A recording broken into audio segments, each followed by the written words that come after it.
Namaste. Reverie is a state we all love to be in.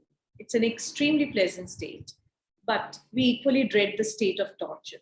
And to know how significant they are from a psychoanalytical point, and why do they not get adequate importance in psychoanalysis, we have with us our subject expert, Mr. Himanshu Vaidya. Namaste, sir. Namaste. So, can we start with explanation of the two states, the state of reverie and the state of torture? State of torture is easy to understand. The first image that comes to our mind is the image of somebody being tortured in the prison, or image of somebody being tortured by a mafia don in his den. This is a very literal and the first understanding of the word torture. Reverie is a twilight state. It's the state like evening, which is neither day nor night. It is a state of mind where one is not highly aware, but one is aware. One is not unconscious, one is not asleep. Thoughts are moving at a very slow pace. There is no pressure of desire or fear. And what is it almost like a surreal dream-like fluid state where slowly the thoughts are passing by. This is the state we often go into evenings, or this is the state we often go into before we go to sleep, or at times after we get up from sleep. So this is the state that often poets get into to explore certain states of mind and experiences. And we call this the state of reverie. However, this literal understanding is only the first level. In fact, the experience of torture is not confined to prisons and mafia dens and army confinement camps. The experience of torture is present in everyday life also, and everyone has experienced this feeling of torture sometime or the other, not literally, but the state of mind where you feel the same kind of pain, the same kind of helplessness. Have you really used the word torture, that this 1 hour of an interview was like a torture, or working in organization X is like a torture, or spending 2 hours with person Y is like a torture, or my life has become like a torture. So we experience torture in many forms. Similarly, we experience the state of reverie also in many forms. We experience the state of reverie between two states of stress, or as a relief from the state of stress.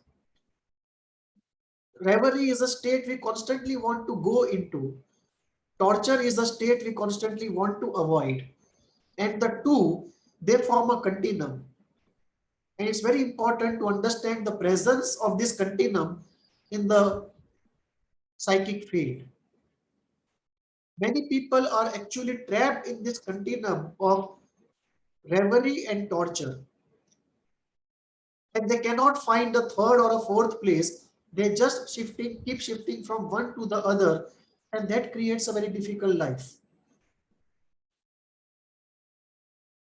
So it is very important. Yeah.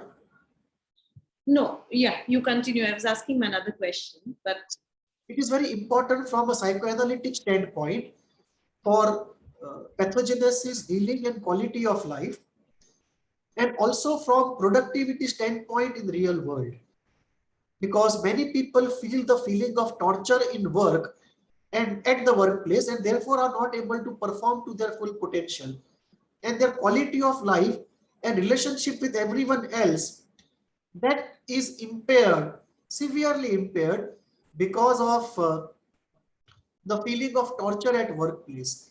And this is very important for the entire human civilization, how to deal with this feeling of torture at the workplace. And obviously, it is not that somebody is really torturing you physically. Unconscious uh, forces are at work. And unless we recognize these unconscious forces, the quality of life, productivity, creativity, which in turn affects the quality of life of the whole world, not only of the employees, but through their output, the rest of the world. It's very important to engage with this reverie torture continuum, this concept, understand it, look at its pathological working, and try to heal it to enhance everyone's quality of life. This is the reason that every person experiences this two state. And if yes, what are the examples? I mean, on a day-to-day life, how do we define these two states? So everyone experiences this, and let us go into the experience of different states so that we can very finely demarcate what exactly is reverie and torture. Uh, Early in life, we experience a state which is called the state of oceanic oneness and bliss, which is very much the counterpart of the spiritual state of oneness with existence, that is spiritual goal of many spiritual schools. It's almost a proto experience of that spiritual experience which happens in early life, probably one of the earliest experiences we have. So there is one state which is the state of bliss and oneness with everything else, the oceanic oneness. In the second state of what I call the bliss at the breast, where the child is at the breast, it is a two body phenomena, may be seen as two body or may be seen as one body inside the child's mind.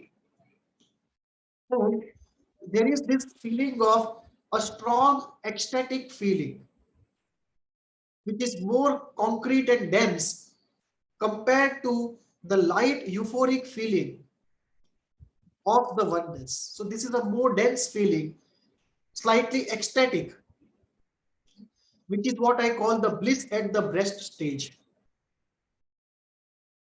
Then you have the state of uh, a healthy depressive position, where some part of the early bliss of the oceanic oneness and some part of the bliss at the breast, the some parts of both these forms of happiness is taken and put as an internalized feeling for which one is no longer ready, one is no longer compelled to depend on anything outside. These get internalized and they are associated with productive functioning. This is the third healthy depressive state. Or let me just say healthy state, not to use the Kleinian word, the healthy state, healthy productive state. And then you have the reverie state, that in case the first two states were not lived fully and they suddenly have come to an end, then the capability of the infant to transport the goodness of the first two states into his everyday state becomes impaired. And therefore, the infant actually moves into a state of torture. And to escape from that, the best that he can do is to create a state of reverie, which is a state slightly less healthy than that of the healthy productive state. So you have a continuum. You have the bliss and oceanic oneness. You have the bliss at the breast. You have the healthy productive state. You have the state of reverie, and you have the state of torture. In this entire thing, you can draw continuum anywhere, but the most important continuum is that between reverie and torture in terms of application as we see. So These are the states we pass through in early childhood. Now, what happens in adulthood? In adulthood, if we just focus on the reverie uh, torture continuum, then reverie we feel in many states. For example, after finishing work, we take a 5-minute rest. We feel the state of reverie. We have to write down a report, and after writing 2 pages, it almost looks like torture, and we switch to YouTube for 5 minutes and we go into reverie. We take a break for a cup of tea because the stress in the mind starts appearing like torture. It cannot be taken anymore. So we take a cup of tea, and that is the 5 minutes of our reverie.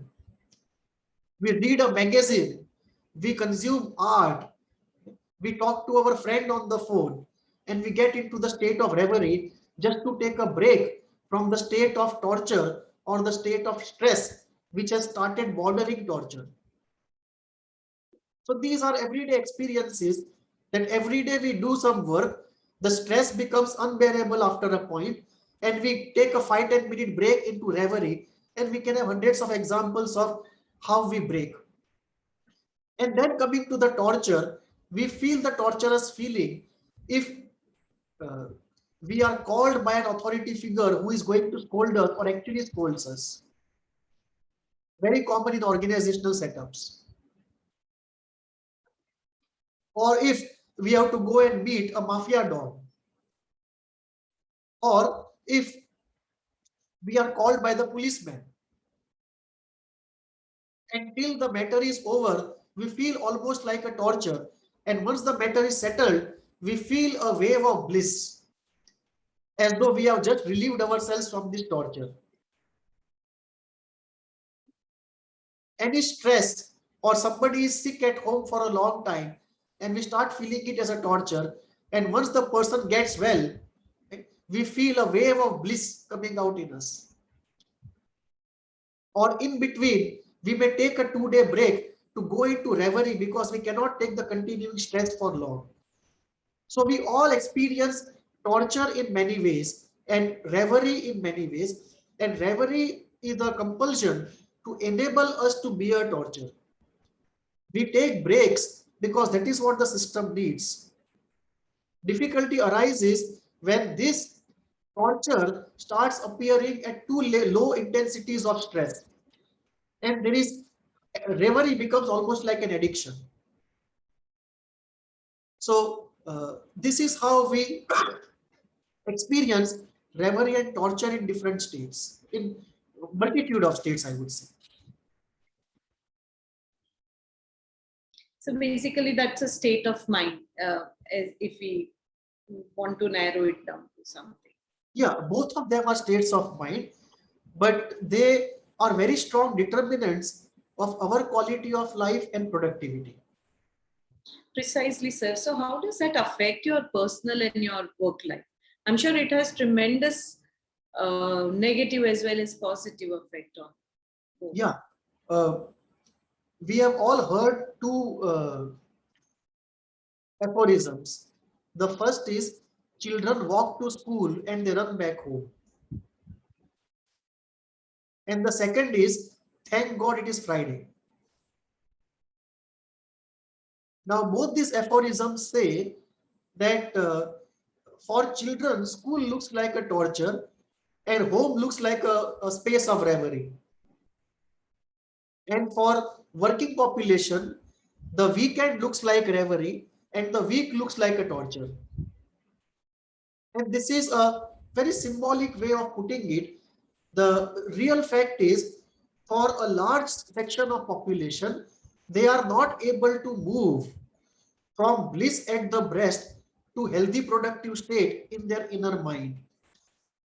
And most of them move partly into that state and partly are trapped into this reverie torture continuum. And therefore, you will see very few people actually like working. Most people work out of compulsion. That has two reasons to it. One is, most people don't know what they want or they can't do what they want. And second is, they are trapped in this reverie torture continuum. Both of them are true.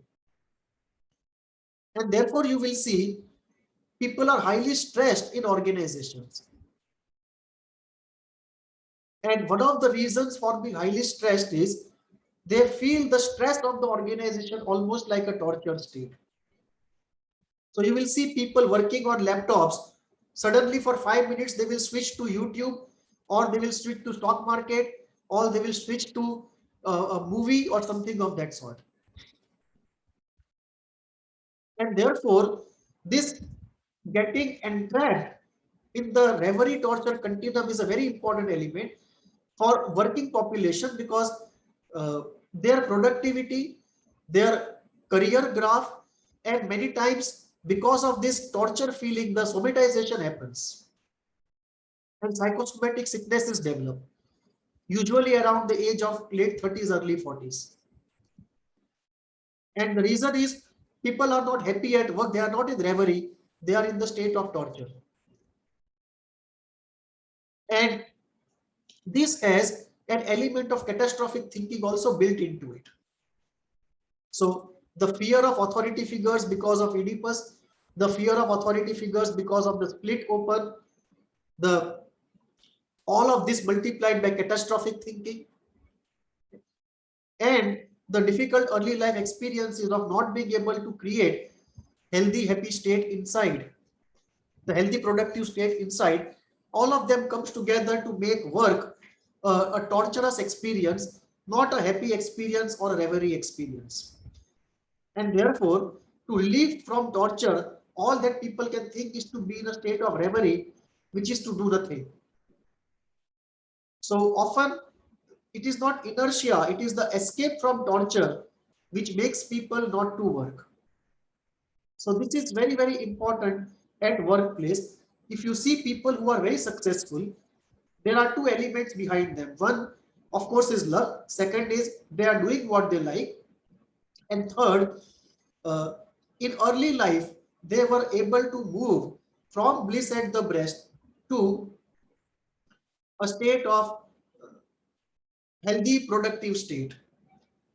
They did not move into torture. But in most cases, the giving up of the breast is not so smooth, and therefore people move from bliss at the breast, and slowly, instead of moving slowly, they move directly into the state of torture instead of moving into the state of healthy, productive state. You can move into healthy, productive state when two conditions are met. One, it is slow, and two, the system is able to internalize the good experiences. So the work part, this is something which uh, people have been struggling, employees have been struggling to understand themselves why they feel it so. Employers have been struggling to understand why, despite doing everything, change is not happening. And I think that if we look at the unsolved problems, the unsolved organizational behavior problems in organizations, out of those unsolved problems, one of the central unsolved problems is this: the not being able to solve the reverie, torture, entrapment into which people are. You also see some people outside of organizations who are entrepreneurs or who want to be entrepreneurs. So when they are free, they get ideas to do something. But once they get into doing that, the difficulty of the work starts making them feel as though the work is torture. Or whenever they have to go and meet an authority figure, they feel it is a torturous meeting. Or any difficulty that they see, they get into catastrophic thinking and again develop the feeling of torture. And this results in them folding back everything they want to do and stop doing it. So either they stop midway or they stop even before starting. And hundreds of people who could be successful entrepreneurs and do good to society and themselves are not able to do so because of being entrapped in this reverie torture continuum. How important is the schema part in the whole process? Because this is something which happens gradually. A schema is important because uh, Mostly in reverie, torture, continuum, entrapment, we see catastrophic thinking at work in a very strong way. And in one of the videos, I have described how the catastrophic thinking works in 7 steps, the 7 steps of catastrophic thinking. Mhm.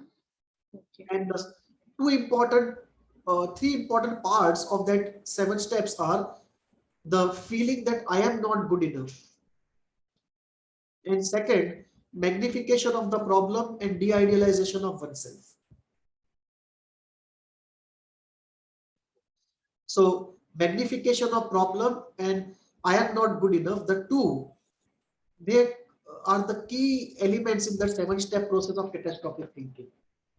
So that schema work has to be done to get out of that entrapment. So can you go into how psychoanalysis explains the genesis of this entrapment of reverie, torture, and of course the continuum? Yeah. Uh, in psychoanalysis, the uh,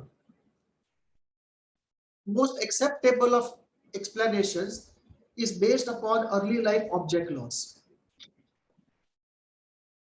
And the explanation says that when you are with a good object,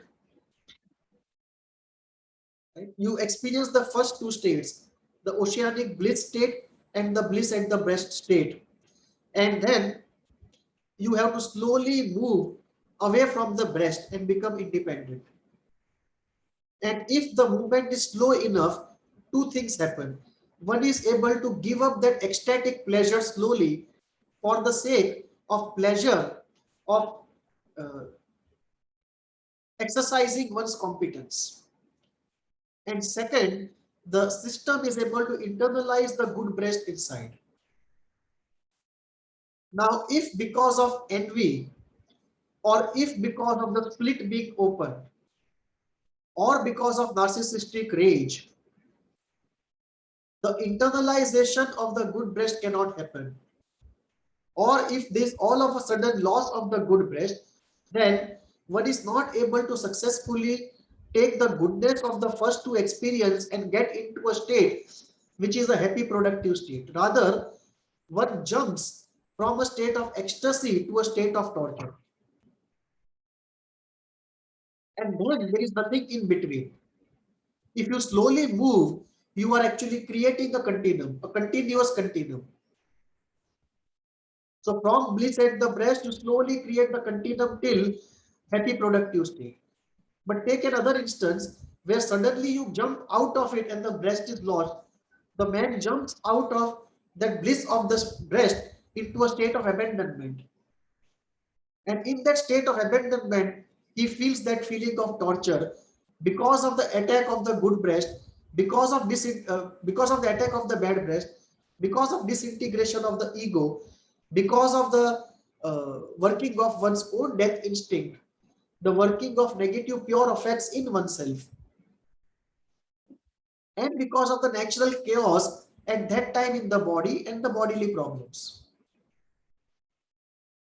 So all of this creates a state of torture which is often symbolized by people as though it is a dark cave with scorpions, rats, and many difficult reptiles inside. And you are inside, and there is no way to escape, and you are completely helpless. So it reminds one of Schopenhauer's line about life, right? He used to say pessimistically, endless pain to a painful end. And that is the kind of feeling the person gets into this visualization. Right? Endless pain to a painful end. And that is very much the state that some people get into because of early object loss, abandonment, giving rise to annihilation anxiety, and all those things that I said of the split, of the disintegration, of the coming of the pure effect on oneself, the bodily problems, the chaos inside, and the disintegration of the ego, of course. And because the good objects are not available at that time from the outside or from the inside, it's a terrifying state of endless torture. And this torture one has to get out of, and one gets out of it by going into surreal, dreamy state of reverie. So the state of reverie actually is a defense against the state of torture, which is a consequence of object loss. And the state of torture and this object loss not only creates this torture reverie continuum, it also creates personality disorder. So you will see torture reverie continuum very often with personality disorders. Then when you look at personality disorders, you find the reverie torture continuum. Most of them experience this at the workplace. And you also find escaping into bliss, into reverie. And you also find catastrophic thinking at work. All of this you will find together in personality disorders, most of them. I'm not saying all of them, most of them. So psychoanalysis understands this in the sequence that the bliss at the breast, the good breast was experienced, then there is object loss, the split is open, there is attack on the good on the bad breast, then there is a fear of attack of the bad breast, there is feeling of torture of the attack, there is powerlessness, helplessness, pain, abandonment and pain, and then from there you escape partly into a personality disorder.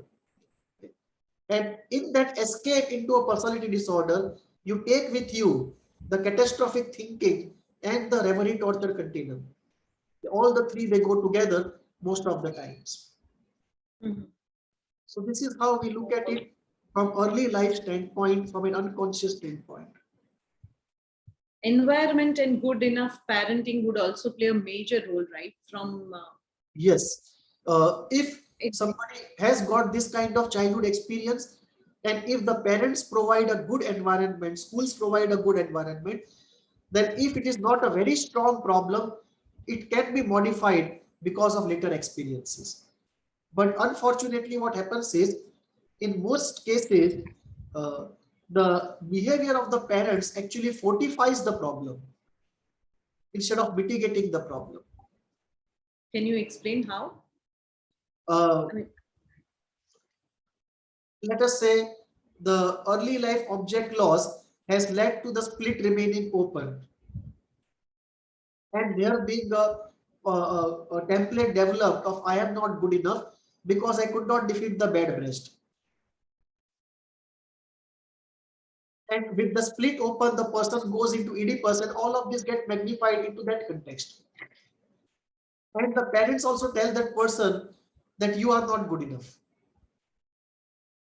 So the early life, I am not good enough because of a traumatic experience is now reinforced. If the parents appear very aggressive to the child or to each other, the terror of the bad breast increases all the more. If the parents are fighting and the child is not able to articulate response of asking the parents to stop it, there is so much of pain which is coming in, irritation which is developing, anger which is developing. The child wants you to stop, but you want to stop.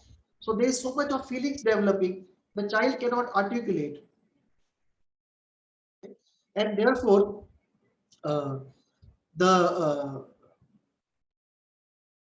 the helplessness of the child multiplies, the catastrophic thinking multiplies if the parent can shout back at any time. So if the child is not certain that the parent can shout at him anytime, catastrophe can happen anytime, the catastrophic thinking also is fortified. So it is the behavior of the parents which actually fortifies what has happened in early life rather than mitigating it. And most of it is unconscious from both the ends. Most parents don't even know what they are doing and what is the impact of it on the child, because these things true. are too deep and too subtle, and unless you are trained into it, very difficult to make out. So, sir, how is this difficulty healed in therapy? uh, the first thing is the discovery of it in everyday life, because this itself is not done by most therapists who can't figure out what is happening. They talk in terms of generalities, but they are not able to figure out this constellation completely. And because of this theoretical difficulty, the conceptual difficulty, they are not able to lay out the whole force field as to why it is happening the way it is happening. And that is one difficulty. But let us say, if you are capable conceptually and if you can handle it in technique, then the first thing is to bring it to the notice of the person that this is happening in real life.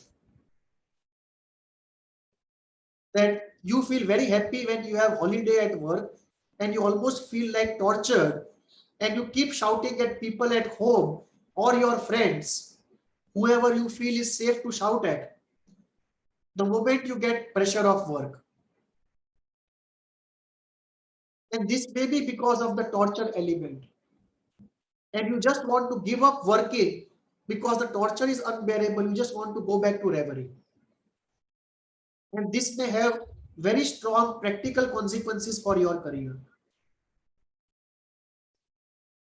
Particularly in the beginning of the career, when you don't have experience enough and the torture looks even more of a torture. So first is to point it out to the person that in everyday life, this continuum is at work and to understand it cognitively. Look at the catastrophic thinking involved. Third, look at the escape from work into reverie. And fourth, point it out does not matter what the work is, anything can be converted into torture because of the catastrophic thinking and early life experiences. So when you are doing work X in organization Y, you may think if I go to organization A and do B, it will change. But there also the same thing reappears. So the first is the discovery that this is at work. The reverie torture continuum is at work. Second is the discovery of the catastrophic thinking. Third often is the discovery of I am not good enough.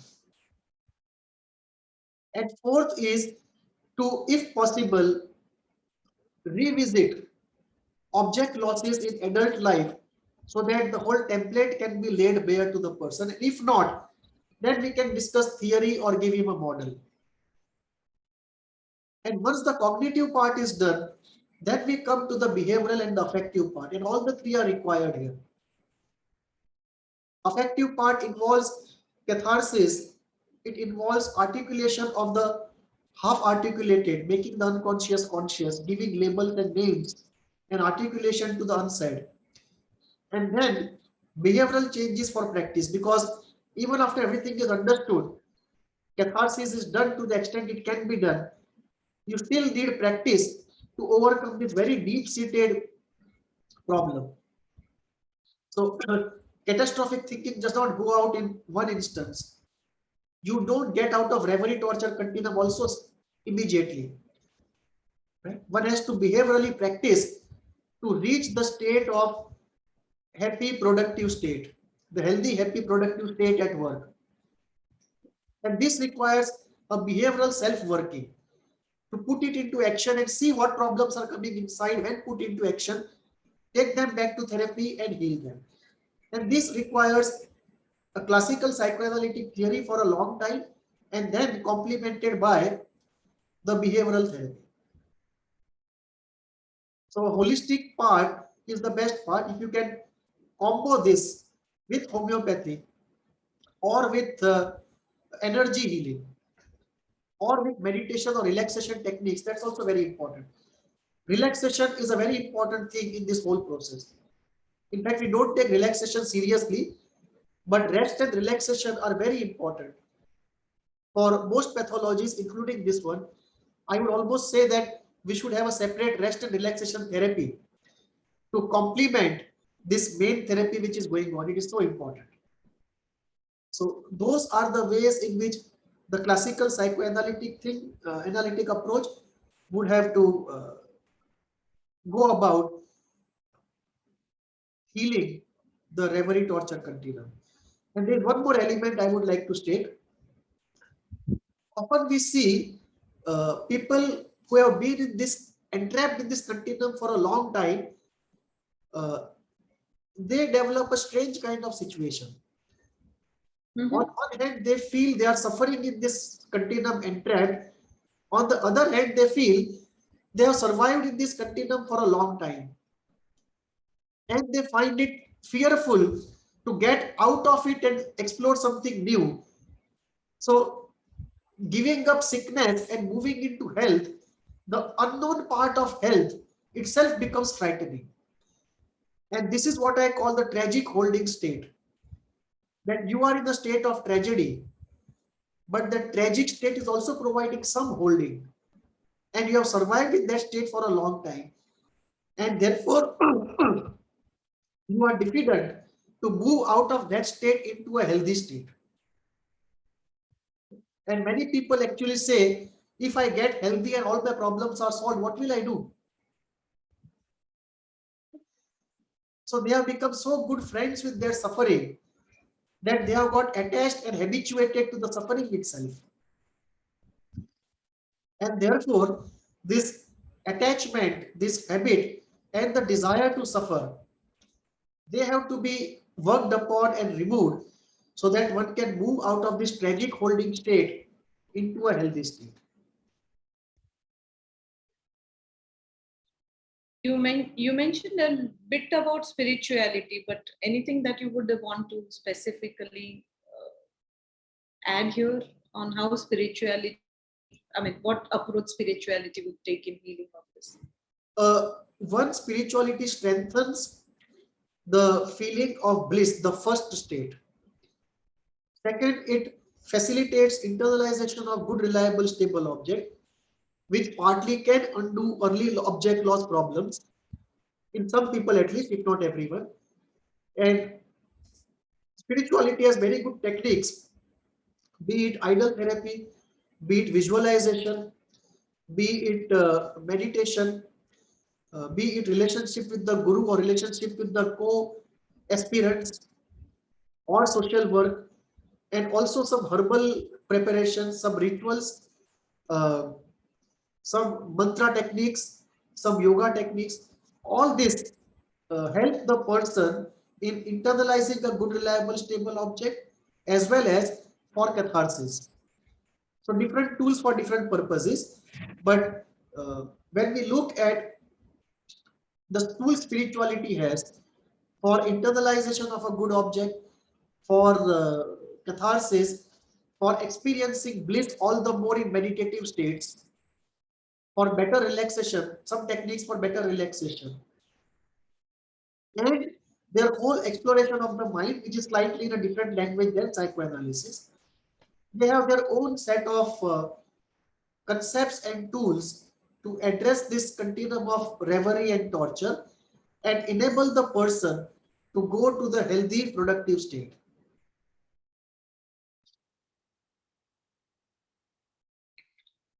Well, that was reverie and torture for you, and how we get into the trap of reverie and torture and then reverie, and how to escape it. Hope you enjoyed our video as much as we did talking to you, and do write do share your views and write your queries to us at hvindia@gmail.com. Thank you. Thank you, sir. Namaste. Namaste.